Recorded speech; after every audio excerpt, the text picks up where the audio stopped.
안녕하세요. 축구 전문 기자 한준입니다.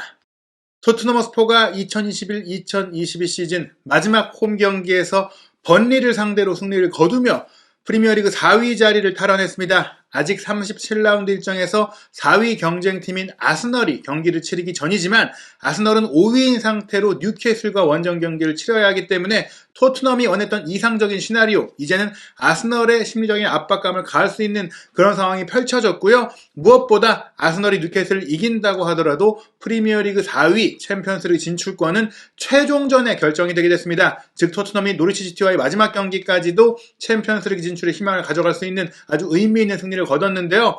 토트넘과 번리의 올 시즌 마지막 홈 경기 어떤 경기로 펼쳐졌는지 지금부터 주요 장면 통해 상세하게 분석해드리겠습니다.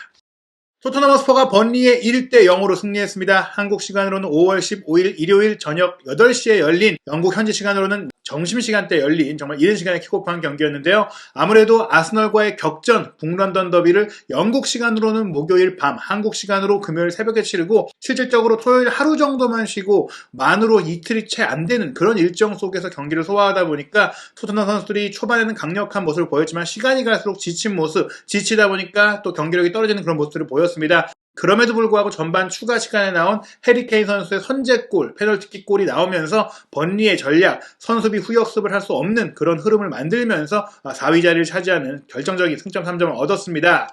이날 선발 명단에는 클루셉스키가 빠졌습니다. 경기 직후 인터뷰에서는 문제가 없었다. 이번 경기를 위해 쉬게 한 것이다라고 얘기를 했지만 그 사이에 조금 인터넷상으로 루머가 나왔죠. 클루세스키가 질병 문제 때문에 열이 많이 났고 그래서 이번 경기 출전 여부가 불투명하다, 이런 좀 비보가 날아들었는데요.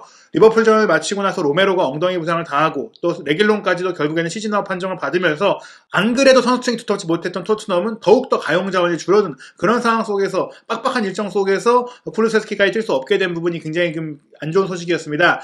그래도 다행히 코로나19 감염이 아니었고 좀 어느 정도 회복을 해서 클루세스키가 벤치 명단에는 들어왔고요. 클루세스키가 빠진 자리에는 루카스 모우라가 손흥민과 케인의 공격 파트너, 3톱의 공격진의 일원으로 나섰고요. 나머지 포지션에는 그대로 아스널과의 경기에 뛰었던 선수들이 출전을 했습니다. 로메로가 빠진 자리에 산체스가 오른쪽 센터백으로 출전을 했고요.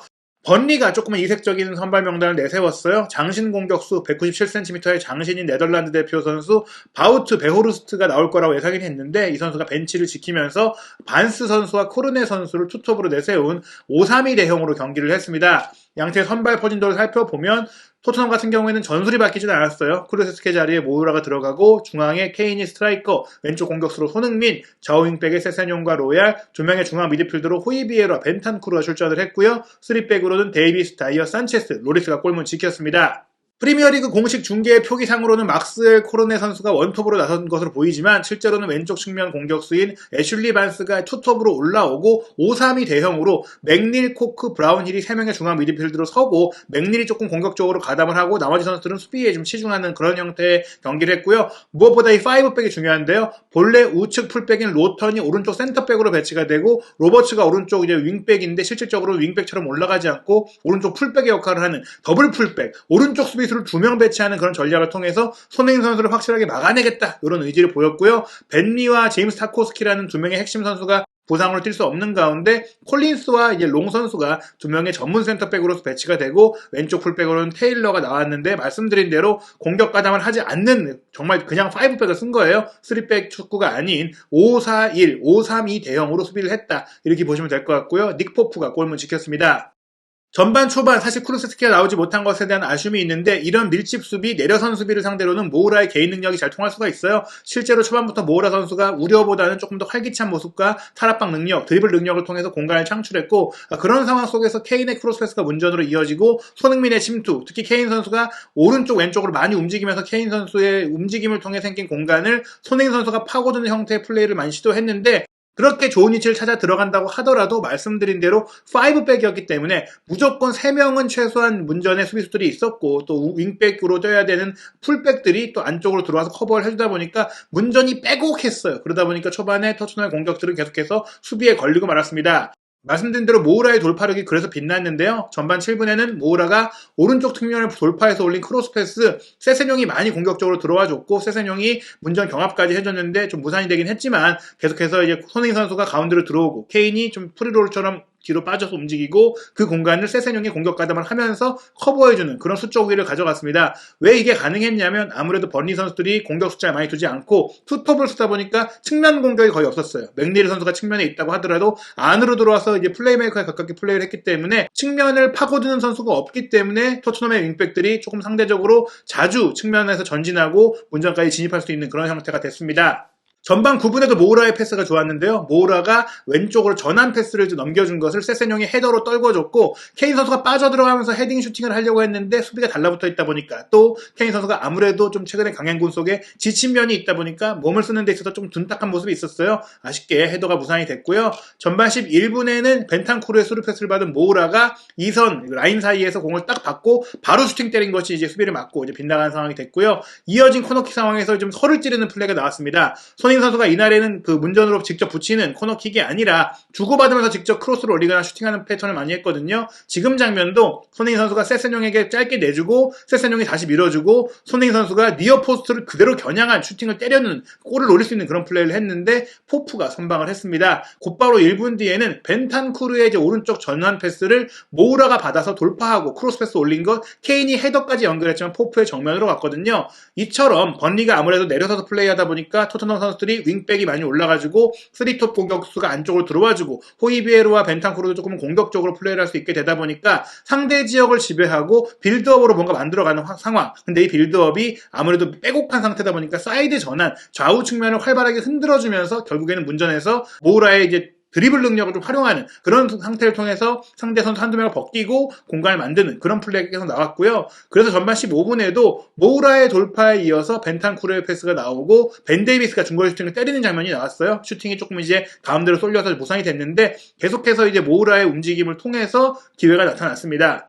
전반 17분에도 모우라가 반대편으로 오른발 아웃프론트 패스를 너무나 기가 막히게 내주고 세세뇽의 크로스 패스를 한 것, 케인 선수가 헤더 슈팅까지 정확하게 연결을 했는데 이게 아쉽게도 골키퍼를 지나쳤으나 번리 센터백인 콜린스가 걷어내기로 골대 앞에서 걷어내는 그런 좀 상황이 나오면서 토트넘이 앞서갈 수 있는 기회를 놓쳤고요. 이어서 곧바로 또 에메르송 로얄이 과감하게 시도한 중장거리 슈팅이 정말 날카롭게 골문 우측 상단 구석으로 날아갔지만 닉포프가 또 한번 선방을 하면서 위기를 넘겼습니다. 계속해서 토트넘이 이제 상대의 밀집 수비를 상대로 전반 20분까지는 활기찬 움직임과 유기적인 공격 플레이를 통해서 잘 요리하는 것 같았는데요. 전반 25분에 토트넘에게는 첫 번째 위기가 왔습니다. 왼쪽의 윙백인 테일러의 크로스 패스를 맥닐이 어느새 이제 3자의 움직임으로 뛰어들어오면서 헤더 슈팅하려고 좋은 침투를 했거든요. 다행히 세세뇽이 이 자리를 잘 커버해주면서 막아냈고요. 전반 28분에는 센터백 콜린스가 어느새 올라와서 배후 공간으로 빠져드는 코르네에게 정말 정확한 스루 패스를 보냈고 코르네가 로리스와 1대1 상황을 맞이하는 정말 토트넘 입장에서는 전반전 최대 위기가 열렸는데요. 코르네의 슈팅을 위고 로리스 골키퍼가 정확하게 선방을 잘 해내면서 위기를 넘겼습니다. 그리고 전반 33분 이번에는 다이어가 공격까지 가담해서 올린 크로스 패스를 모우라가 헤더 슈팅을 하기 위해서 달려들었는데 헤더가 좀 빗맞으면서 무산이 됐고요. 전반 45분에서 이제 1분 정도 지난 시점에는 모우라의 패스를 받은 케인의 중거리 슈팅이 있었지만 골대 옆으로 빗나갔습니다. 계속해서 이제 슈팅 기회가 많이 열리긴 했는데 슈팅의 정확성이 떨어졌고 플레이의 마침표를 찍는 과정에서 선수들이 조금은 지쳐있다 보니까 공이 뜨거나 빗나가는 상황이 많이 나왔거든요. 하지만 결국에는 세트피스 상황에서 기회가 창출됩니다. 바로 전반 추가 시간이 이제 4분가량이 주어졌는데 그 4분이 막 진입되는 시점이었어요. 손흥민 선수가 또 한 번 가깝게 세세뇽에게 코너킥을 연결하고 이 공을 다시 세세뇽은 손흥민 선수에게 줬고 이번에는 손흥민 선수가 슈팅을 할 수 없었습니다. 왜냐하면 수비수들이 달려들어오면서 막아내기 위해서 움직였기 때문인데 손흥민 선수의 크로스 패스가 수비를 막고 굴절돼서 문전으로 침투가 됐어요. 그 상황에서 수비를 등지고 있던 산체스 선수 헤더 슈팅을 하기 위해 가담했던 수비수인 산체스가 공을 띄워 올린 것이 애슐리 반스의 손에 맞게 된 것입니다. 이 장면이 일단은 인플레이로 진행되고 케인 선수가 슈팅까지 연결한 것이 빗나가는 상황이 됐는데요.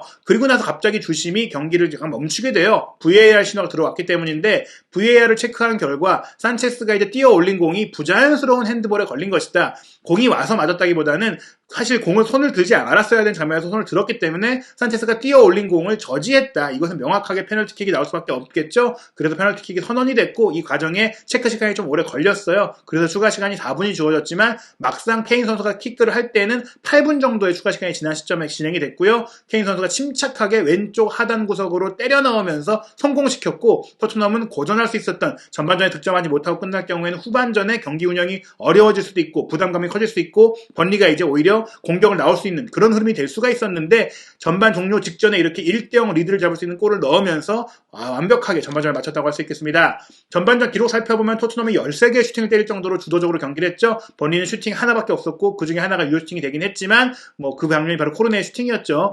번리는 거의 수비에 치중했다. 토트넘이 78%의 볼 점유율을 기록했고 유효 슈팅도 5개나 할 정도로 많이 몰아쳤지만 골을 못 넣다가 결국에는 페널티킥으로 선제골을 얻었습니다.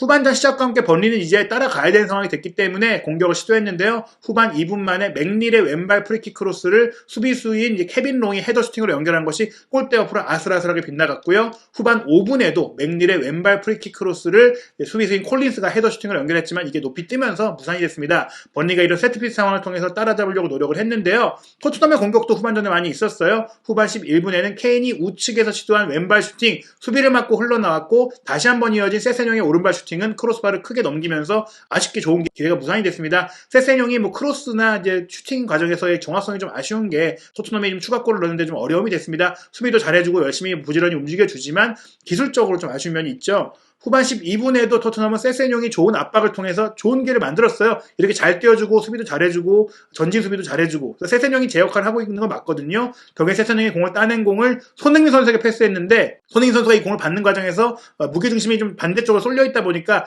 본인이 잡고 때릴 수는 없었어요. 그러다 보니까 일단 건드려서 케인에게 논스톱 패스를 내줬고 케인 선수가 오른발 논스톱 슈팅을 그대로 가져갔는데 아쉽게도 크로스바를 넘기면서 또 한 번 쐐기골을 넣을 수 있는 기회가 좀 무산이 됐습니다. 번리는 후반 17분에 동점골이 될 수 있는 아주 좋은 기회를 만들었어요. 수비 라인에서 깊게 뽑아준 공을 맥닐이 받아서 배우로 빠져들던 애슐리 반스에게 스루 패스를 넣어줬고 애슐리 반스가 기가 막힌 중거리 슈팅을 이제 때렸는데 이게 골포스트를 때리고 나왔습니다. 본인이 내준 핸드볼 파울로 인한 페널티킥을 만회할 수 있는 기회였는데 골대의 불운으로 놓치고 말았고요.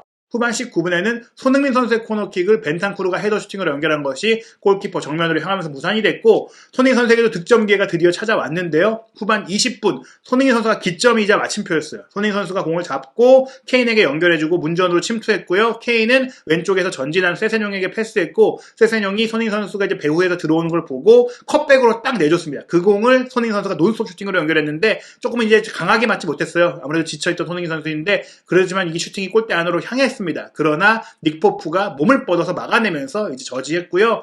번리는 계속해서 열세에 몰리다 보니까 이제 공격을 강화할 수밖에 없었죠. 후반 23분에 오른쪽 센터백으로 경영했던 로턴을 빼고 왼쪽 윙어 아론 레너를 투입을 했고요. 또 공격수 반스를 빼고 장신 공격수 베오루스트를 투입하면서 선굵은 축구 바로 골문을 타격하기 위한 교체를 했습니다. 토트넘도 이에 맞춰서 루카스 모우를 빼고 데얀 쿠루세스키를 투입하면서 주전 공격 라인을 형성을 했는데요. 후반 35분 토트넘의 손흥민 선수가 또 한 번 득점왕에 이제 타이를 이룰 수 있는 정말 좋은 기회를 맞이했는데 세세뇽이 또 측면에서 내준 패스였거든요. 수비를 등진 상태에서 터닝 슈팅을 기가 막히게 연결했지만 아쉽게도 이 슈팅이 골문 정면으로 쏠리면서 닉 포프의 선방에 또 한 번 걸리고 말았습니다. 그 이후에는 사실 토트넘이 안정적으로 경기를 운영하면서 번리를 끌어들이고 좀 역습을 하면서 이제 추가골을 노리는 그런 형태로 경기가 전개됐는데요. 게다가 이제 그 이후에는 많은 토트넘 선수들이 체력적으로 고갈이 되면서 좀 쓰러지는 모습이 있었어요. 로얄도 아프고 호이비에르도 아프고 벤탄쿠르도 타박상 이후 좀 고전하고 그런 부분들이 이어졌고 결국에 콘테 감독은 후반 45분에 뛰기 어려운 로얄 선수를 빼고 센터백 조 로드를 투입했고요. 세세뇽이 오른쪽 윙백으로 가고 벤 데이비스가 왼쪽 윙백으로 올라가고 조 로드는 왼쪽 센터백으로 들어가서 전술 자체를 바꾸지는 않았습니다. 추가 시간 4분이 주어졌는데 이 4분까지도 토트넘이 안정적으로 운영을 하면서 결국 1대0 승리로 종료 휘슬이 울렸고요.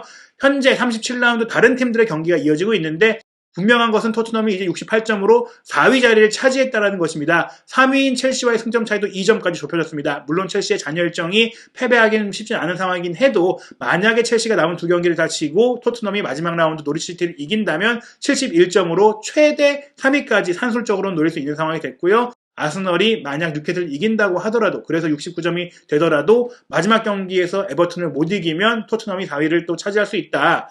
잔여 일정 경쟁 상황을 다시 한번 설명드리면 아스널이 5월 17일 화요일 새벽 4시에 뉴캐슬과 원정 경기를 치릅니다. 이 경기를 이기지 못하면 토트넘은 4위 자리를 유지하게 됩니다. 아스널이 비길 경우 67점, 진다면 66점으로 멈춰있기 때문이고요. 그런 상태에서 만약에 아스널이 이기든 비기든 지든 마지막 라운드에서 에버튼을 상대로 또한 못 이긴다면 토트넘이 노리치 시티를 이길 경우 토트넘이 4위를 차지하게 된다. 프리미어리그의 전통에 따라서 마지막 라운드는 모든 경기 10경기가 같은 시간에 열립니다. 5월 23일 월요일 0시에 일제히 킥오프 하는데요. 노리치 시티는 이미 강등이 확정된 팀이고 올 시즌 최약체이기 때문에 토트넘이 충분히 이길 수 있는 상대고, 무엇보다 이번 경기는 일주일을 푹 쉬고 경기하기 때문에 부상 자원들이 많다고 하더라도 지금 지친 선수들이 충분히 회복을 하고 뛸 수가 있고요. 무엇보다 손흥민 선수가 이번 경기에 연속 득점 행진이 조금 멈추면서 살라와의 한 골 차이 득점왕 경쟁에서 이제 좁히지 못한 상태인데, 노리치 시티는 아무래도 수비에 문제가 많다 보니까 이 경기에서 대량 득점을 한다면 충분히 득점왕까지 노릴 수 있는 챔피언스리그 진출권과 득점왕 타이틀까지 차지할 수 있는 그런 기회가 올 수가 있겠습니다. 프리미어리그 이제 마지막 라운드를 남겨놓고 있는데요. 손흥민 선수와 토트넘이 과연 어떤 역사, 어떤 드라마를 펼치면서 마지막 라운드를 치르게 될지, 그리고 뉴캐슬과 아스날의 경기는 어떻게 펼쳐질지 한준TV에서 프리미어리그의 최신 소식, 모든 소식 확인하시기 바랍니다. 새 채널로 구독, 좋아요, 알림 설정도 부탁드리겠습니다.